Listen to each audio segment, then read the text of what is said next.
আমি এই হাদিসটির প্রেমে পড়ে গেছি।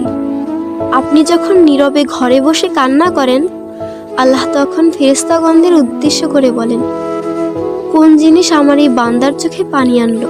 ফেরেশতাগণ বলেন, আপনার বান্দা সুখে নেই, আপনার বান্দা অনেক দিন হাসেনি। এই বলে ফেরেশতাগণ কান্না করতে থাকেন এবং আল্লাহকে বলেন, হে আমার রব, আপনি জানেন আপনার এই বান্দার হৃদয়ে কি রয়েছে, অতএব আপনি তার জন্য সবকিছু সহজ করে দিন। আল্লাহ বলেন, আমার এই বান্দা এমন কিছু জীবন থেকে হারিয়ে ফেলেছে যা সে অধিক ভালোবেসেছিল। অতএব আল্লাহ বলেন, আমি শপথ করছি, আমার বান্দা তার জীবন থেকে যা হারিয়েছে এর চেয়ে উত্তম জিনিস তাকে এনে দেব, যা দেখে দুনিয়া ও আখিরাতের সবাই বিস্মিত হবে। আলহামদুলিল্লাহ।